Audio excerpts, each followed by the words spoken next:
Hello, everyone. Welcome. Thank you so much for coming today. My name is Osha Rose. I'm the Adult Programming Coordinator here at the Rockport Public Library. I'm happy to introduce Adam Clark, who not only has the same last name as our Assistant Director, but he's also his son. Yay. And so Adam is a naturalist, studies biology, just an overall fascinating guy. And I think you're all going to enjoy hearing his talk on Coyote. He also did a talk on bats that's on our YouTube that's fascinating as well. So welcome, Adam. We're so excited to have you. Yay. Great.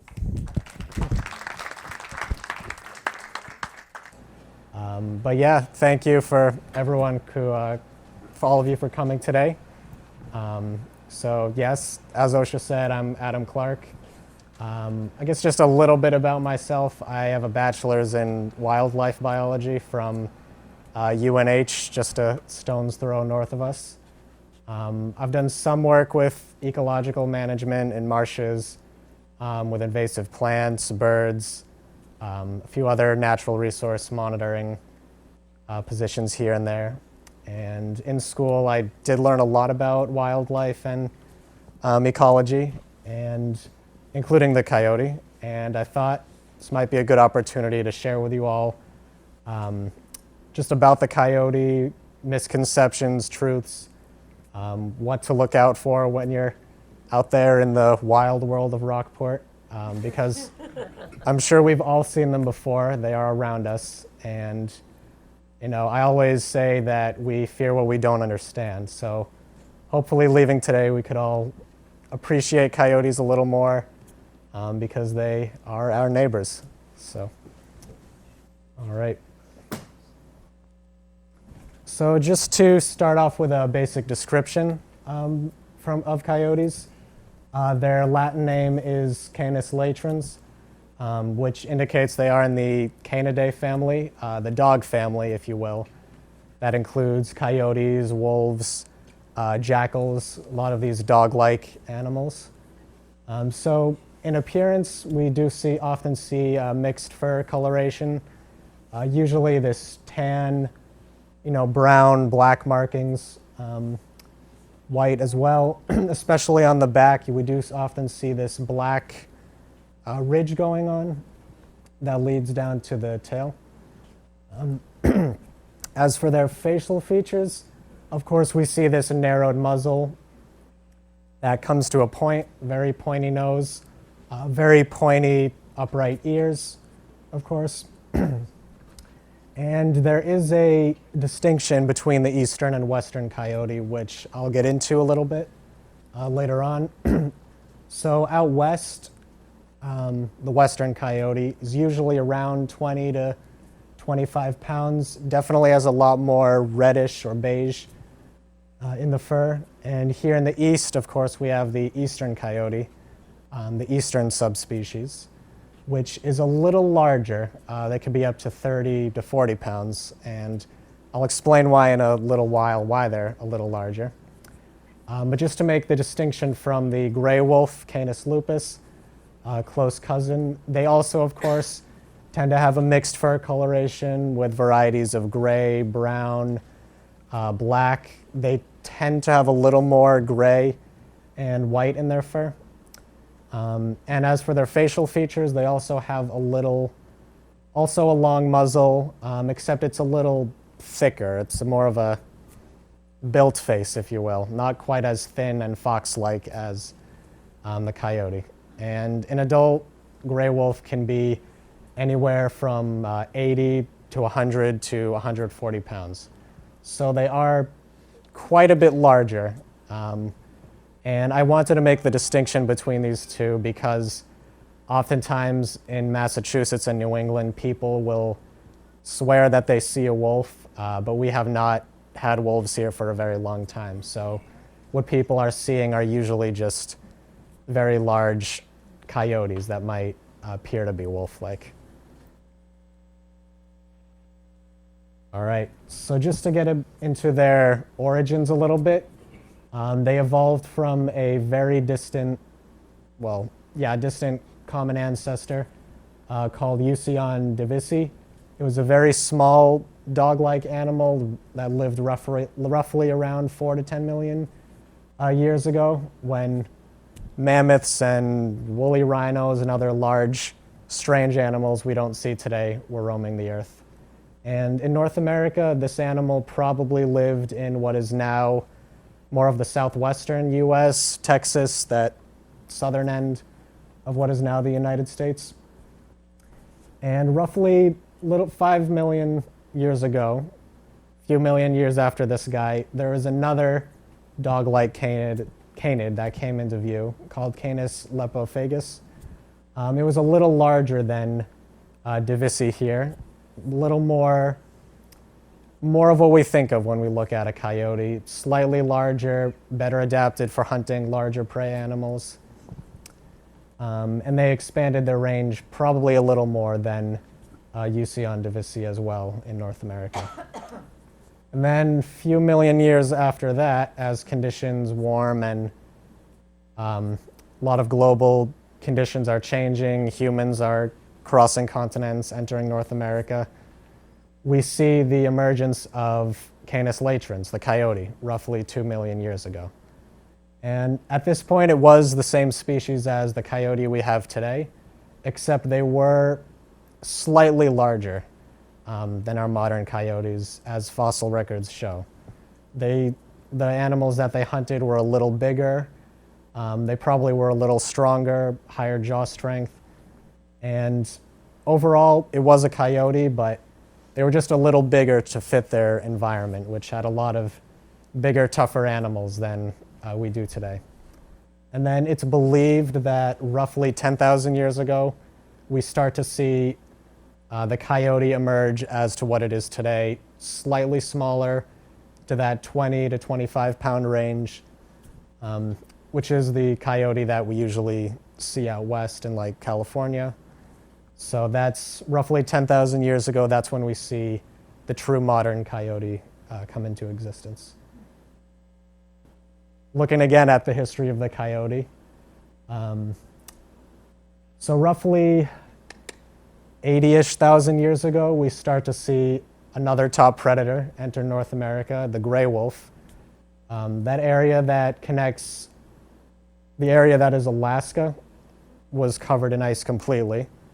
It extended over what is now Russia, and that area allowed many animals, mammoths, a lot of these large Ice Age or Pleistocene animals to cross into North America.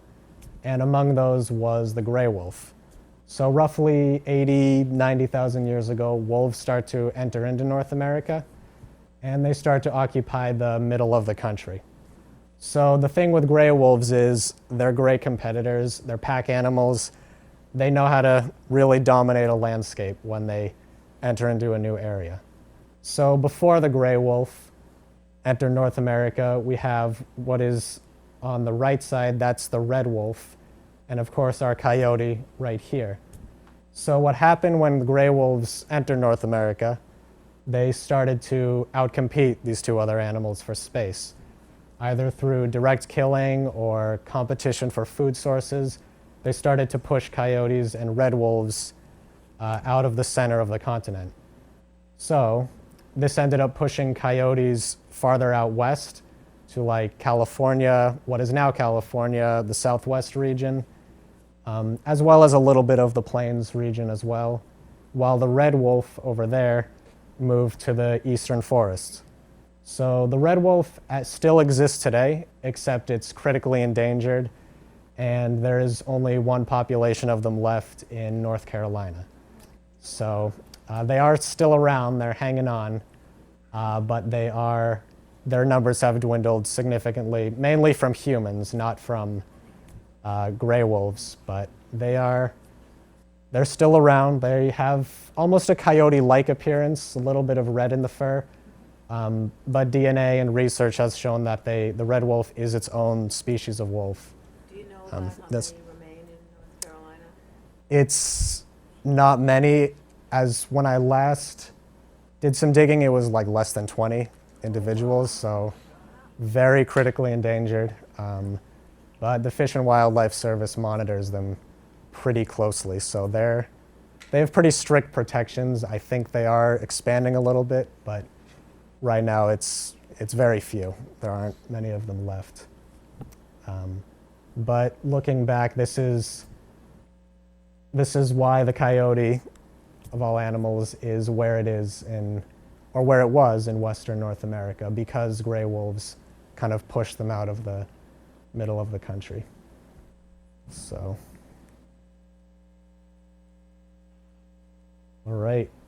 So if we look at the diet of the coyote, they're a bit of a generalist. They kind of like a little bit of everything. They're certainly not picky eaters. Anything from snakes, frogs, salamanders, reptiles, birds, mice, rabbits, which we have in abundance, of course, on Cape Ann. Even small turkeys, coyotes will take, grouse. They're very opportunistic predators, so if they could catch it, they will eat it. And there might be a little bit of confusion about their relationship with deer. Yes, coyotes do hunt and eat deer sometimes. Oftentimes when the snow depth is very deep and deer have a hard time running or traveling, that's when coyotes take advantage of them and will try to pursue and take down deer. But usually in the warmer seasons, in like the summer or fall, when there really isn't a lot of snowfall on the ground, coyotes usually do not pursue deer, only at times when deer are at a disadvantage. Either in the spring when you have newborn fawns that can't really defend themselves very well, or in the winter when running becomes difficult for deer. So I have a little video here that shows some interesting hunting behavior of coyotes compared to fox. Might get an advertisement here. The fox knows how to make it here in the dead of winter on his own. He ventures out into the bright expanse of Hayden Valley.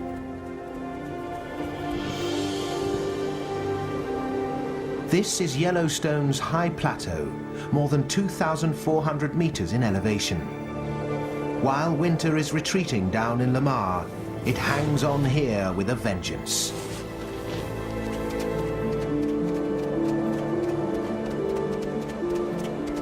Weighing a mere 4 kilos or so, the fox steps lightly on the frozen crust.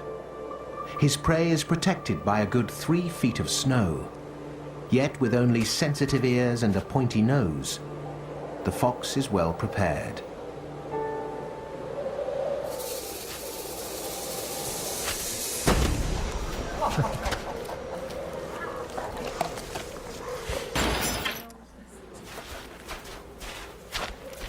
At about 14 kilos, the coyote keeps breaking through the crusty snow.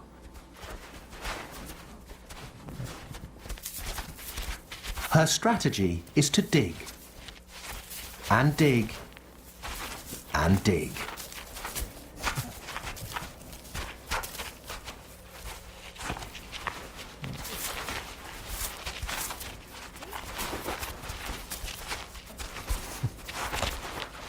But in the end, it's worth it.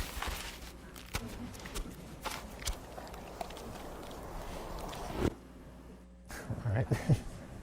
So definitely a different hunting strategy than the fox. They just dig right down like a dog until they get what they want, at least for small mammals.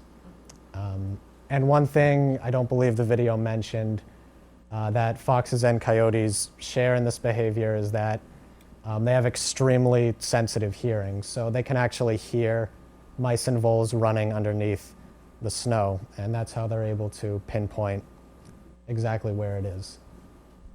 So. Fox and coyotes threaten each other?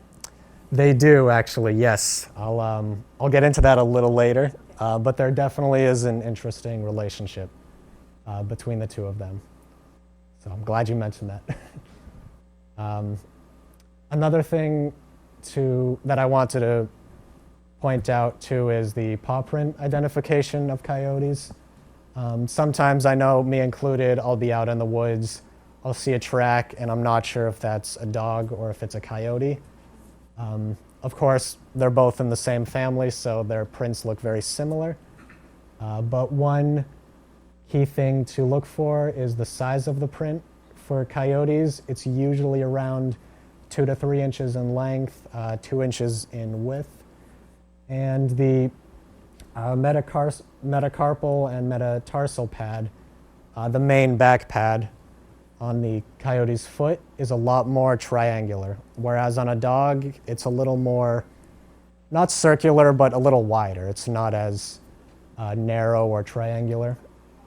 Also on the coyote, as they're walking, their toe pads are a little more close together, more oval shape, if you will, whereas on a dog, it's more, spread out. Those toes are really splayed, almost creating a slightly more circular paw on a dog. And then also another thing to notice if you're out in the woods or on a path is how the trail is meandering. If it's snaking all over the place in zigzags, it's probably a dog, because that's usually what our dogs do. They pick up a scent and then they're, all over the place. But oftentimes coyotes and foxes as well will travel very linearly. Either they need to get back to a den, attain a food source, water source. They're on a mission. So if it's very straight, the path, it's a good indication that you might be looking at a coyote trek.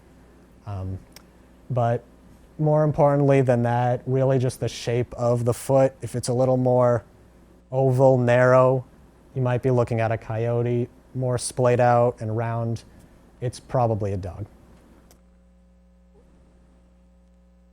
All right, as for their habitat, the kinds of environments we find coyotes in, pretty much everywhere.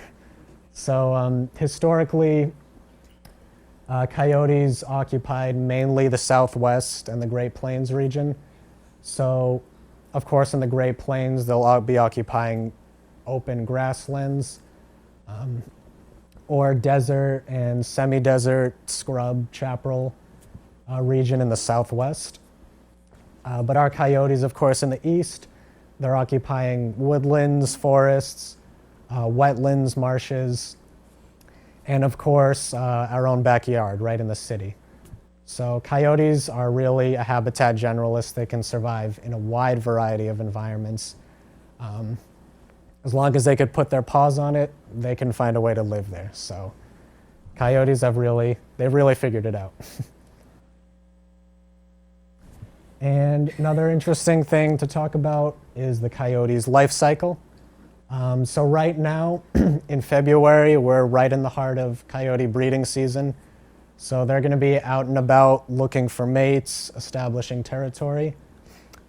Usually the females will leave some kind of scent marking, either through a scent gland under their tail or through urine, to establish an area where they're going to occupy, and that tends to draw in the male. So usually around this time, the coyotes will be mating, and roughly 63 days later, that's the gestation period of the female, she will give birth to pups in a den. So roughly 4 to 6 pups will be born. It does vary, but these pups that are born are completely helpless. They're blind, their fur is very thin, and they need to start drinking milk right away. So those coyotes, that's when they're born for the first 3 weeks, that's what they're going to be doing, just drinking milk from the mother and staying warm next to her. And the coyotes actually do raise pups together. So the male and female, at least for a season, will stick around and take turns feeding each other, feeding the pups. So by this 3-week period, the coyote pups are a little more mobile. Their eyes have opened. They might start exploring their environment more. But the adults have to actually regurgitate food into their mouth in order for those pups to eat. So it's a step above milk, but it's not quite solid food yet. And as the weeks go on, the months go on, they become a little more active and out and about. They might venture a little bit away from the den more. So by 6 months old, they will look like that. Not quite fully grown, but just about. They will have started hunting food on their own, small mammals. They're venturing away from the den, and they're on their way to maturity to start this cycle over again. And usually at about 12 months, even a little younger, that's when the coyotes are fully mature and able to start mating and creating young of their own. And usually, I didn't include this, but a den is usually either a hollowed out log tree cavity or a den that belonged to, let's say, a woodchuck that the coyote decided to take over, which could be a hole in the ground under some tree roots if a tree collapsed, and then all those roots are exposed. Sites under there are good for denning as well. A lot of rocky outcrops are good for denning as well, which we have a ton of in Cape Ann, so we have a lot of good coyote den sites around here as well. Or potential coyote den sites. I don't know of any specifically, but a lot of good denning habitat for them. All right, so as for vocalizations, coyotes are considered one of the most vocal canids in North America. Some people call them song dogs for that reason. They're very interesting because a lot of their howling and barking sounds are actually unique to the individual. So if you have a small family group of coyotes, each individual will often have their own pitch to their howl. So each individual is a little different. That's how they could recognize each other over distances. And that research was done out of California, but the scientists working on it do believe that that behavior and that trait is universal across coyotes across the country. So why do they howl? I'm sure we've all heard it. Primarily, it's used to indicate territory, to say, like, this is my spot, you can't enter. So it's really to let other coyotes know that this space is taken and they need to find another location. It also encourages pair bonding within a family group or pack, because oftentimes family groups will establish these territories, can be 10 square miles or more. This is usually described as a yip howl, the sound they make. And it might sound like a whole pack of coyotes yapping at the same time. Usually it's just two individuals that's a mating pair for that season. So for humans, it gives us the idea that there's 10 coyotes coming after us, but usually it's only one or two making a variety of yaps, giving the impression that there are more individuals when there really aren't. So this clip here gives us a good vocalization of that.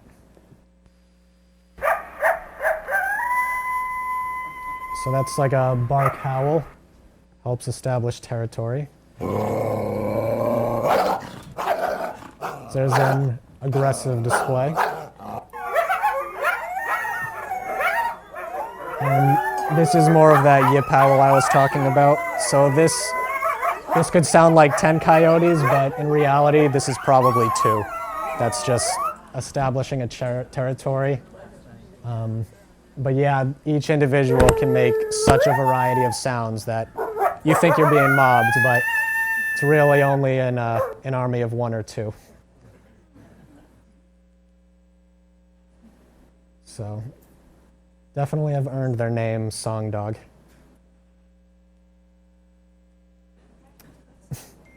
And so this is a big thing with coyotes. How did they get here? So coyotes are a pioneer species. They're actually not native to this area. We know from historical accounts that they were not here at one point in history.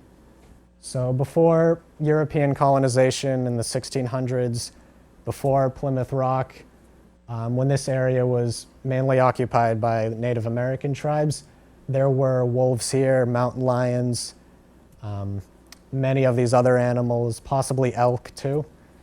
But as soon as the English and Europeans got here in the 1600s, they started to bring over livestock and expand the use of agriculture. So with this, there was this growing fear of wolves in the area, and naturally, the thing to do was to eradicate wolves.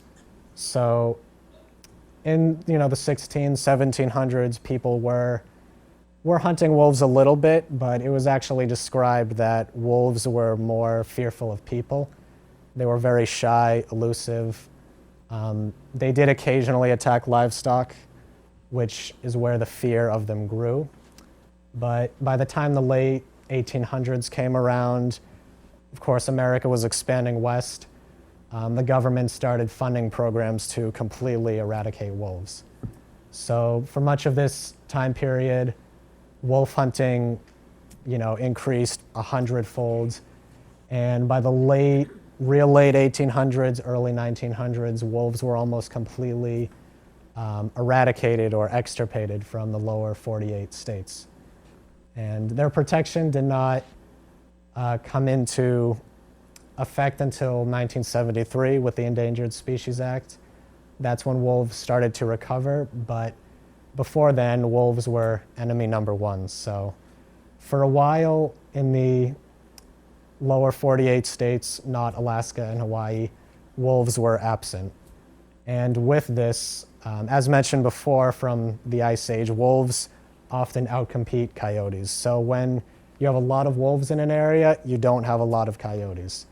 So of course, without wolves, coyotes started to flourish, expand their range outside of the Southwest and the plains, and started to make their way east. So, as for their hybridization with wolves, this was another important process into why we see the coyotes here in the east. So with wolves virtually gone, of course coyotes were expanding their range. However, there was a small portion of northeast Minnesota, the Upper Peninsula, and Michigan, where a very small population of wolves remained. And as coyotes started moving, they came into contact with these wolves. And these wolves, running out of mates at this point, did eventually mate with coyotes. And the offspring were fertile. They were able to grow, become something not fully coyote, not fully wolf either. And they continued their expansion eastwards. So really in the early 1900s, 1930s, 40s, into the 50s, a lot of states started reporting having coyotes in their area, which was not fully accepted until much later on. And interestingly, as coyotes expanded, there was a lot of hate against them as well. They do occasionally attack livestock, sheep. So people started hunting coyotes as well, collecting their pelts. But unlike the wolf, coyotes stuck it out. Their populations were not affected, and they were still able to flourish throughout the United States. Oh, and another thing to mention quickly before I forget, there has been research on the impacts of hunting on coyotes, and the results vary, but oftentimes we found that when the harvest or hunting of coyotes increases, sometimes their populations actually grow as a result. So if there are fewer coyotes on a landscape suddenly, females might actually produce more young per litter. So then the next generation that comes up, you have a bunch more coyotes coming in. So for that reason, it seems like we cannot get rid of them no matter how much we try. Yeah? So just to clarify, the wolves that you're interbreeding with are the red wolves, not the grey wolves? No, I'm sorry. They bred with gray wolves actually in the upper Midwest. So yeah, the red wolves have been separate at this point. I don't believe there's any evidence that they've hybridize with red wolves? That's a good question. Yeah, just the gray wolves in the upper Midwest so far. And I'm glad you said that. So these are both coyotes, actually. The one on the left is our typical western coyote. That this individual, I'm not sure, but might be more purebred. A lot of that reddish brown fur, smaller in size, typical, almost like a desert coloration.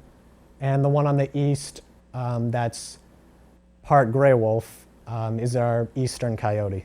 So we do have a few different subspecies in the U.S. The ones we have around here, we call the eastern coyote. A little more gray and white in the fur, a little bit larger, 30 to 40 pounds. So some scientists actually have believed that this hybridization has created a new species, and that because of this, we're seeing the evolution of something that's not fully coyote, but not fully wolf either. So the ones we have around here really look like that individual there. Yep. Is that what they call the coy wolves?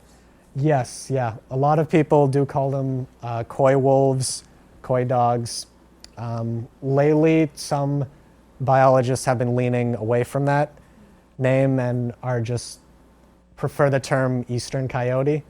But yes, the coy wolf is the same thing as these hybrids we see. And usually DNA has shown that they're mostly 60 to 80% coyote, 20%-ish wolf, and some individuals are even part dog as well. But you do see more dog hybridization down south, where if you go to the Carolinas, Myrtle Beach, there are lots of dogs running around. So those dogs oftentimes will mate with coyotes and produce individuals that have a lot more dog DNA. But we don't usually see that as much up here. It's more coyote and wolf that we see. I know this question came up earlier, their interaction with foxes.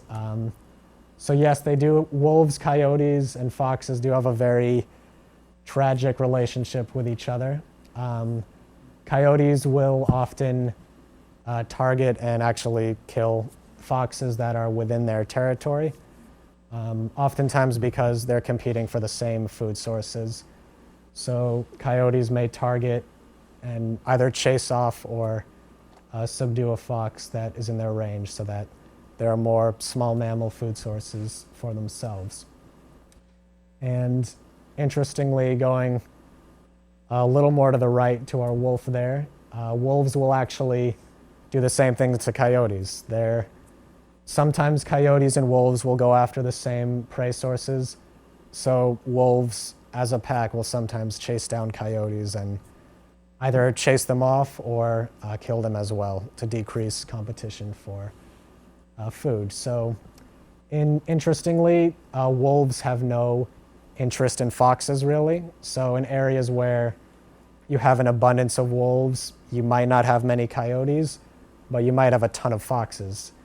And that has been the case in Yellowstone when wolves were reintroduced. They actually thinned out the coyote population in the area, and the number of foxes in the greater Yellowstone region grew. So inadvertently, the foxes kind of benefit from having wolves around. All right, so thinking back to habitat, I felt it was a little important to mention how coyotes have become so common in our urban and suburban spaces. They really have made their way in this country. They've occupied every possible habitat, ecosystem, landscape we could think of, including the city. And oftentimes when we see them in urban spaces in broad daylight or in the evening, this could be individuals either looking for a new territory, looking for a mate, maybe prospecting places to attain food. whether it be small mammals or garbage that is left out. So I included this video here. This was from a few weeks ago. Got a kick out of it. Check this out. I'm going to show you how I afforded this car. Once this ad clears. Okay, you ready? All right, $118 for car insurance. That's how much I was paying. No injuries were reported in this incident, including to the coyote. One wildlife ecologist says with this being coyote mating season, that amorous animal may have been looking for love. This adult male coyote is now in caring hands after his star turn on social media. Watch out, guys. Watch out, watch out, watch out. This video, viewed millions of times, shows police yanking the animal by the tail from the produce section of this Aldi in Humboldt Park. Witnesses say the animal had been roaming the really have parking no lot at limits. 800 North Kedzie when it somehow ended up inside the store.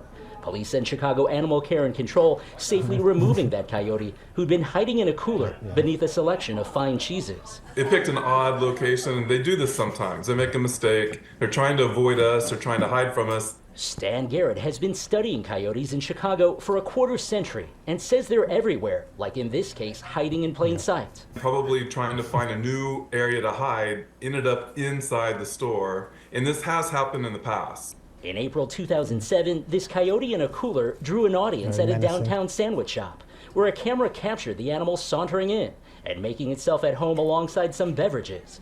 In this case, our coyote, with his dark, inviting eyes, may have been looking for love.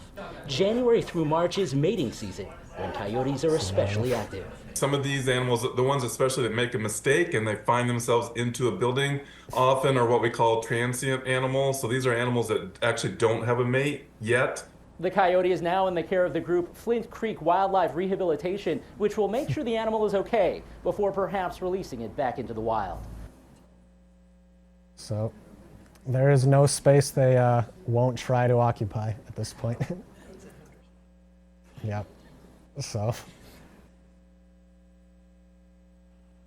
All right, and look, with all we know about the coyote, all we've seen, of course, the big question is, what do we do now during an encounter? The best thing to do is if you encounter a coyote and it's not disturbing you, it's just running along, minding its own business. Best thing you could do, just like with any wild animal, leave it alone. Don't chase it. Don't harass it. Don't antagonize it. It's probably on a mission doing its own thing. However, if you're in a situation, oftentimes if you're with your pet, maybe small children, and they're behaving boldly and getting close, the best thing to do is to make yourself appear as large as you can. Start yelling, wave your arms around. If you have a whistle or an air horn, something on you, that's the best thing. That can also help deter them. It's also been recommended, if necessary, to throw items toward the coyote. Hopefully not to hit it, because that might antagonize them, but really just to make yourself as menacing as possible, so that they know they're usually not looking to eat us, but sometimes they get curious.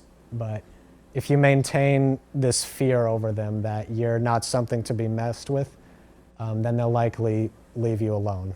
But oftentimes, people that have rough run-ins with a coyote, it's very rare, but usually it's a case where somebody's with a small dog that the coyote might perceive as prey. Usually, grown adults are not on the menu at all. They're 99% of the time, they turn their back and run the other way. They usually want nothing to do with us. And another common concern with coyotes is rabies, which is valid. They can carry rabies.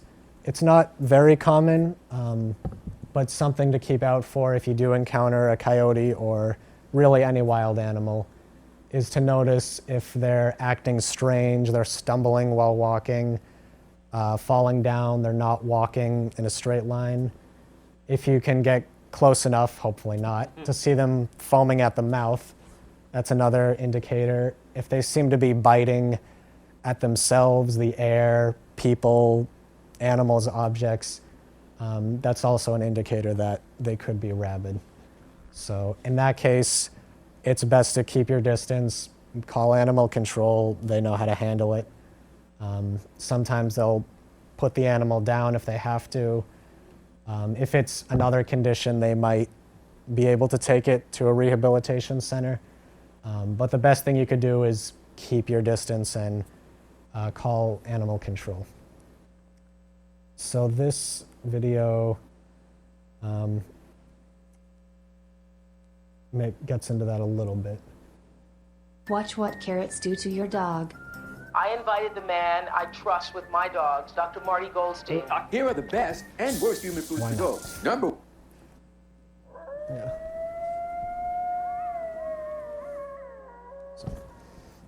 Hello, Foster City. My name is Marin Smith, a unit wildlife biologist with the California Department of Fish and Wildlife, and I'm here to talk about the coyote population in Foster City and what to do if you have an encounter with these wild animals.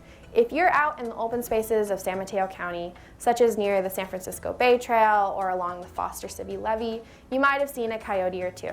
Coyotes have a natural fear of humans and will typically avoid interacting with you, but they can learn to become less skittish, especially if they learn people are a source of food. If one does approach, please remember to keep these safety tips in mind. The coyote is interested likely in your pet, not you. So first, keep your dog close to you and appear threatening to the animal by making loud noises, such as shouting or yelling and waving your arms. Consider carrying items such as a walking stick, air horn, whistle, or any other item that can help startle an approaching coyote. You can also throw rocks or other small objects in its direction to stop the coyote from coming closer. Coyotes are curious animals. If the animal walks away and turns back to look at you, continue to haze it. Allow the coyote to leave the area on its own.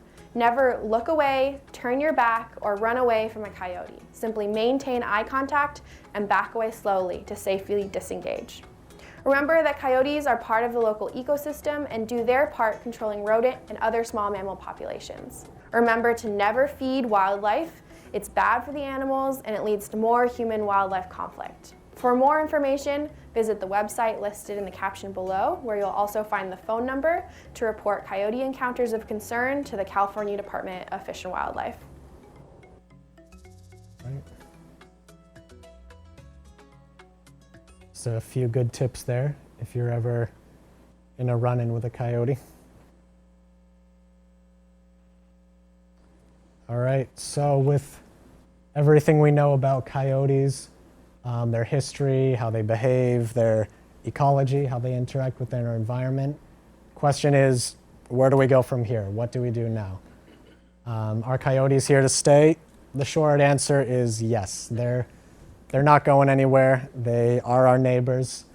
In this day and age where we don't really have any other top predators like wolves or mountain lions in the east anymore that would compete with them, coyotes are now those top apex predators that have free range of the eastern US. So as long as there are no wolves here, no other predators that would compete with them, these coyotes are here to stay.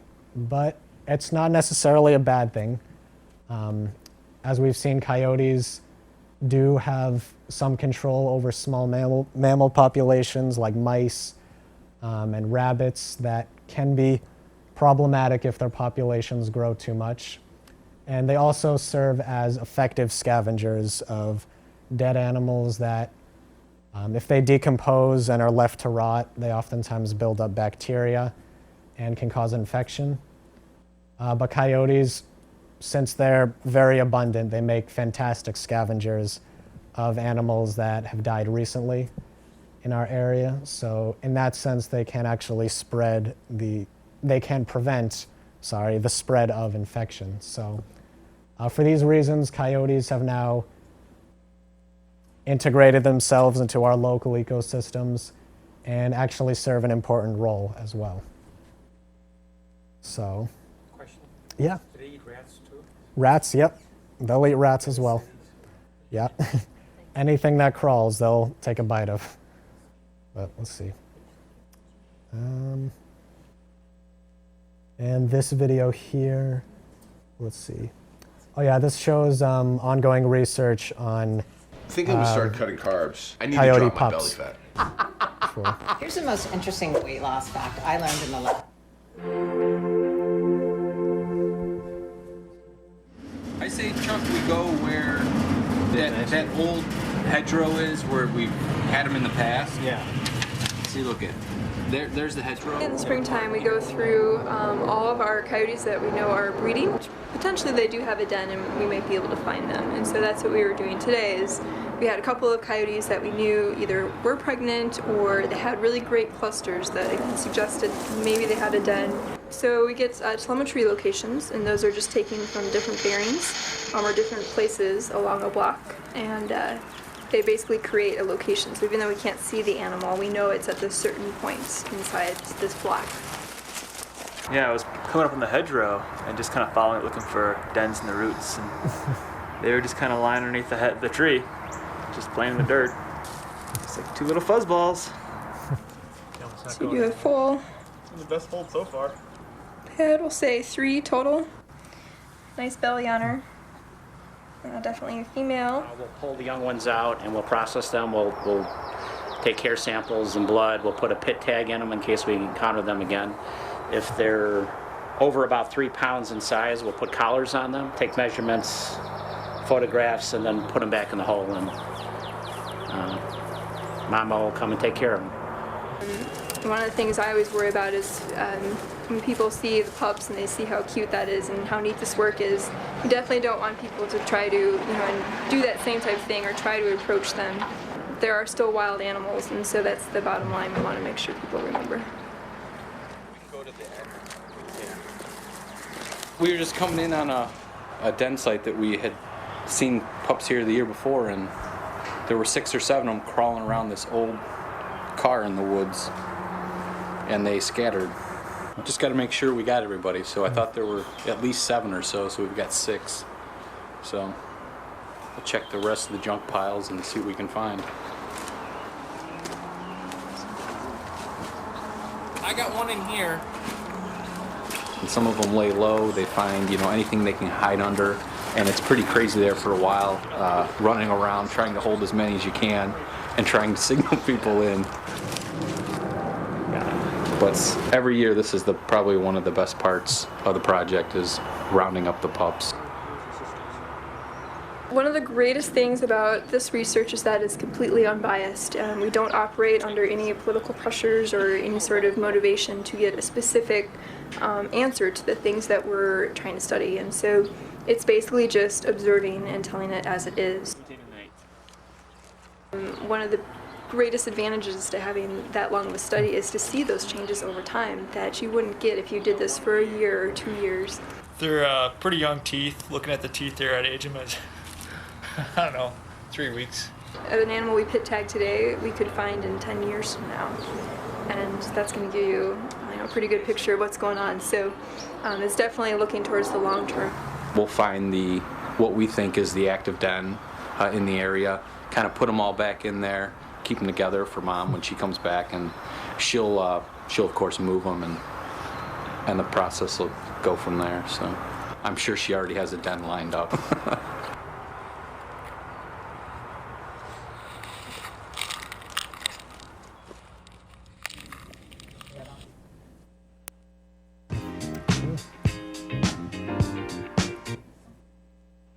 How long do they live? Oops. How long do they live? That's a good question.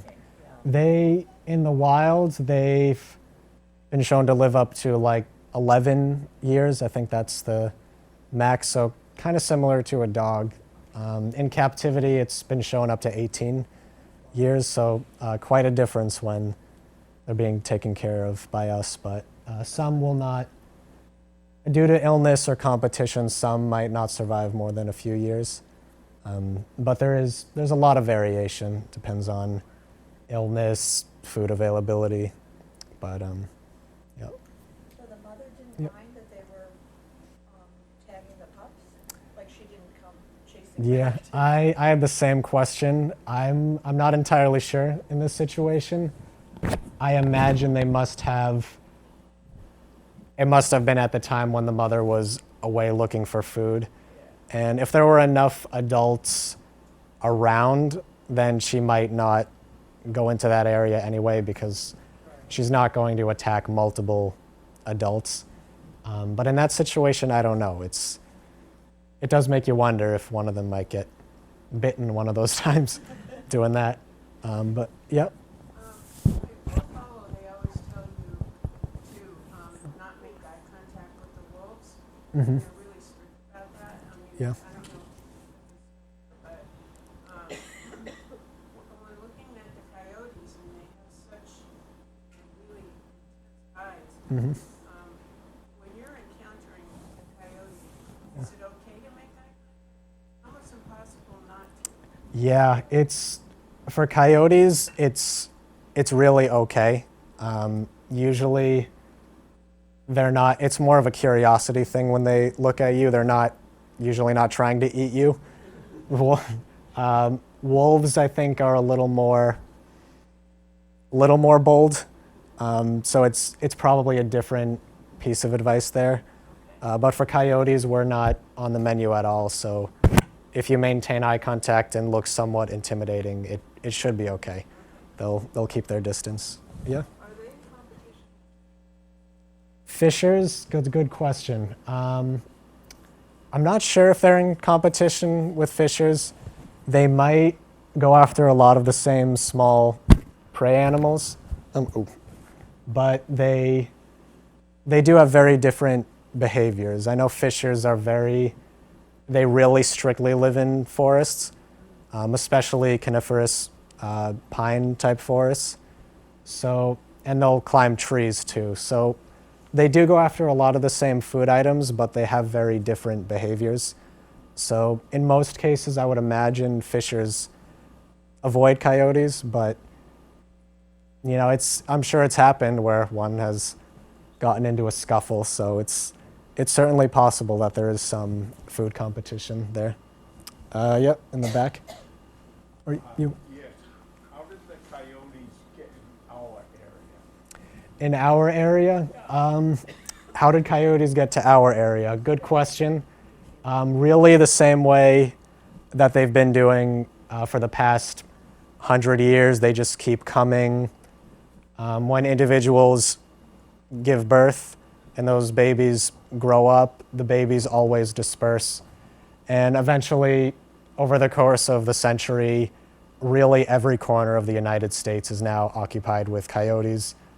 They will swim across water bodies as well, because I know Cape Ann, of course, we're mostly surrounded by water here. If they could see another landmass ahead of them and they think there's some good habitat there, they will try to swim it. So there's really not much stopping them from taking over every landmass they see. So, yep, of course. In the back with the glasses. You go. Yeah, once about, I don't know, maybe 10 years ago, it was really hot one night, and I went downstairs, I looked late.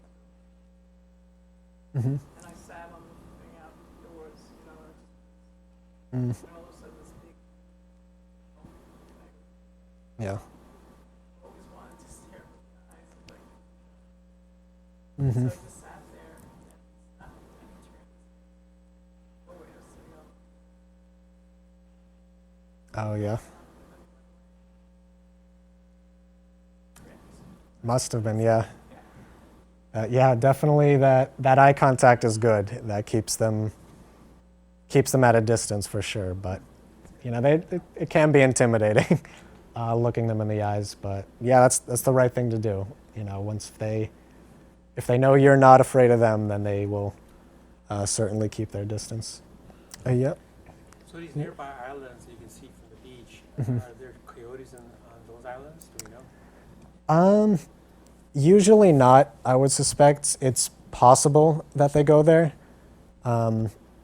There's not much in terms of cover or food sources for them, so I don't imagine they go onto the offshore islands, but it's possible that one has swam over and checked it out a little bit. But the coyote, they definitely don't stay on the islands. There's really not enough resources there for them to stay permanently. But it's certainly possible that they've swum over once in a while. Yep. What are they checking their blood for in the project in Chicago area? It's a good question. What are they checking their blood for? It's possible they do it if they want to ID the pups by sex, male or female, to look for any diseases potentially that could arise. Sometimes it's also to get a DNA ID for each individual, so they could go back and collect blood again and know if it's the same individual 5 years later. That's what blood can give us.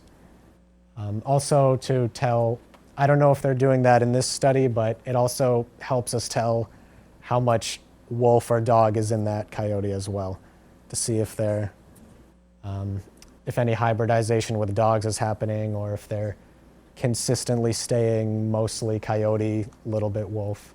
So there's a lot that can be revealed with blood. Yep. Days ago, we had 2 coyotes around noontime in our backyard. Okay. Both Yeah. more like the western. They're not. Yeah. Both were covered with mange.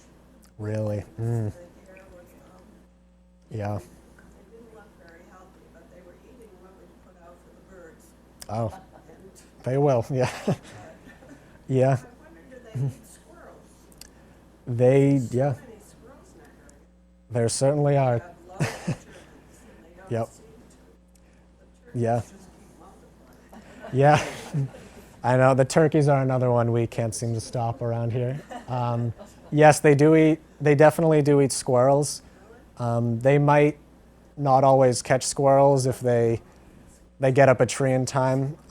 Especially around here, though, we have a ton of rabbits that cannot climb trees. So, oftentimes around here, I would suspect the rabbits are favored for our coyotes, at least in Rockport and Cape Ann. But even the squirrels, small turkeys, anything they could catch is on the menu. Where do I go? I'll go for you first. They do sometimes hunt in packs. Usually if they're taking down deer, they might chase them down in like 2 or 3s.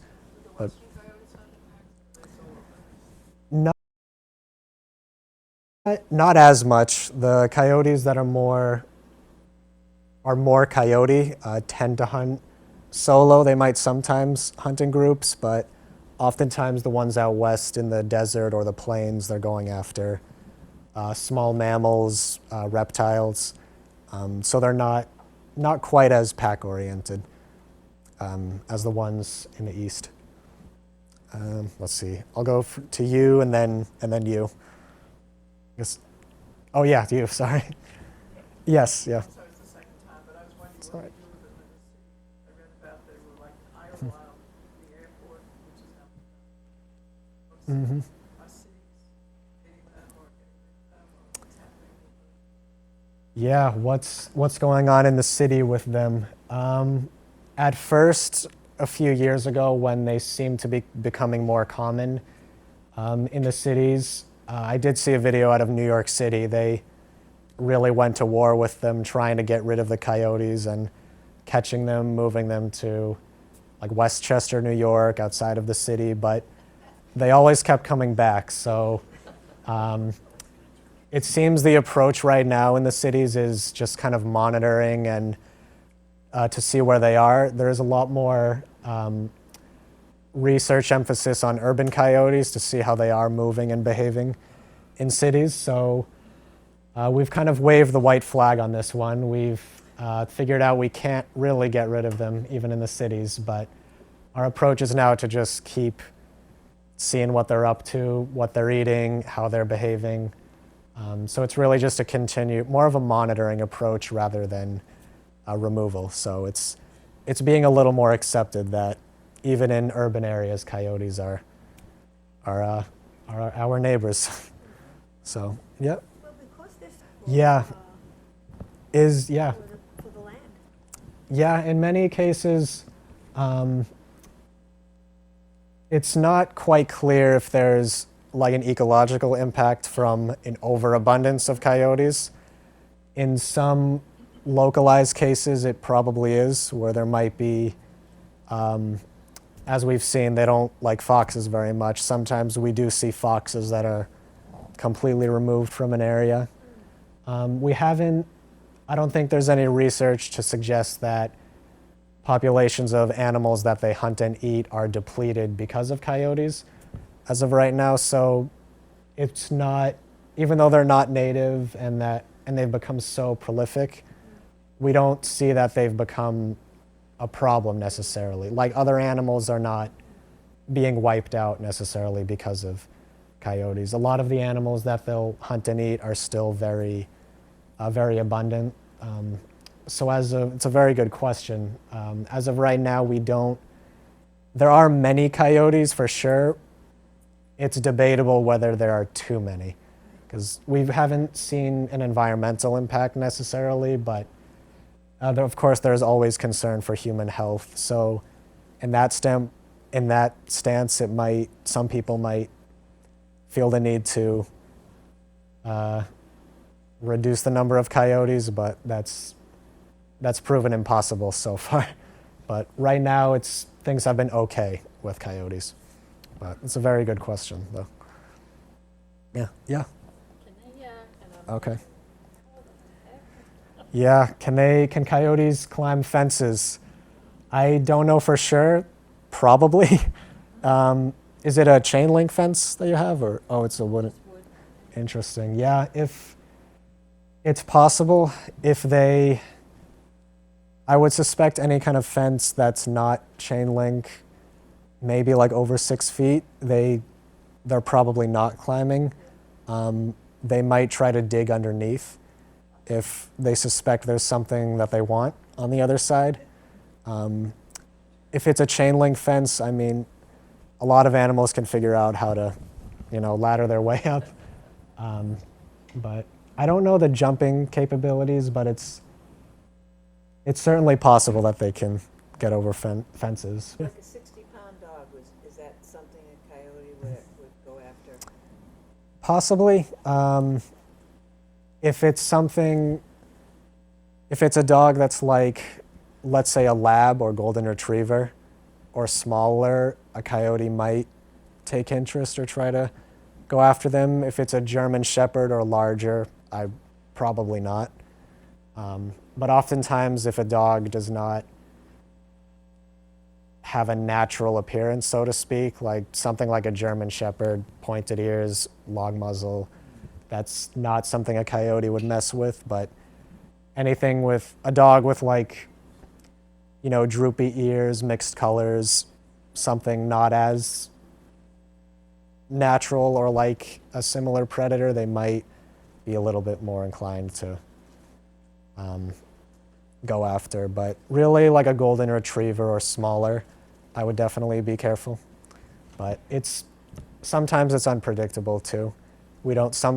They can be fearful of dogs, but they might, individuals vary too. They might be a little more bold and try to go after one. But as long as if you make enough noise and associate yourself with your dog as being a threat, then they'll learn to keep their distance, even if you are with the dog. Right. Yep. We should keep the house cats inside. Mm-hmm. Yeah. To have a lot of house cats. Oh, yeah. They were missing. Yep. Yes. Yeah. Cats indoors now, Mm-hmm. and it's a good practice. Right. Yeah. Yeah. Cats are on the menu too, unfortunately. Yeah, they they tend to be very crepuscular, but around here you'll see them much more active at night. When there's not as many people out, that's definitely a time to be wary if you're out with your cat or a pet, because the cover of darkness does help them, and they are nocturnal hunters, so that's something to be wary of out at night. But Animal control. I'm glad you said that. It's a good gateway. This is just the Rockport website for animal control. Let's see, a good resource at the bottom here. Oh. So they have this document from the Massachusetts Division of Fisheries and Wildlife. This was put together by the state fur bearer biologist. So animals that are sometimes hunted for fur, which includes coyotes. The fur bearer biologist sort of oversees their coyote activities, hunting status. So this presentation here also has a lot of information, even more than what I provided today on, how to behave around them, what to do with your trash. But yeah, thank you so much for everyone for coming.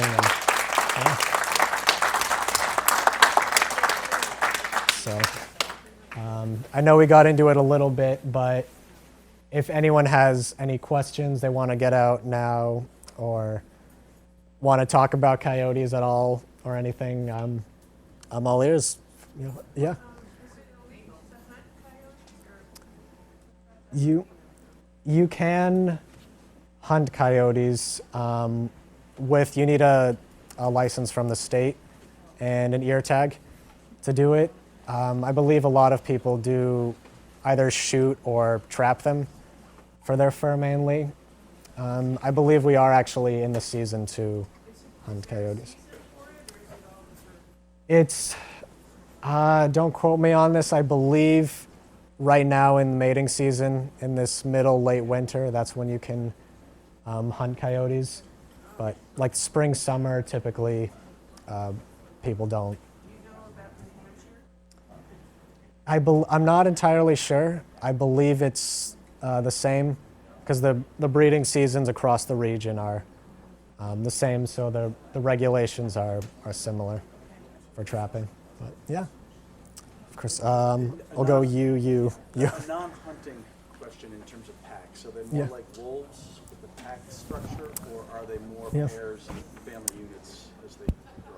It's more like pairs and family units. Wolves will have packs of like 20 plus individuals. Yeah, 30.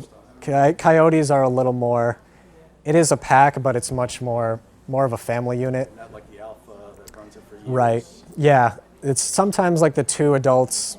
There are two adults that act like alphas, like a mating pair. Same in the But wolf pack. right. Yeah. It's similar, but it's. But they're less of a grouping. They're more of a Right. family unit for the year they're growing. Right. Yeah. The mating pairs are monogamous for the season. Like they don't mate with the same individual for life. Not always anyway, but it's, oftentimes it's a temporary thing. Individuals, they grow up, they move out. Sometimes they go solo. It's a little less organized with coyotes, I imagine. Yeah. Yeah. Mange.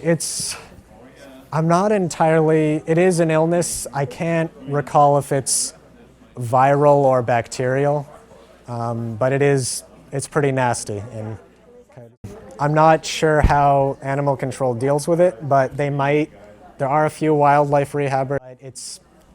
They might contact some kind of health specialist too if you don't want to be handling that animal necessarily. But thank you, you did a great job. Yeah, well, thank you for coming.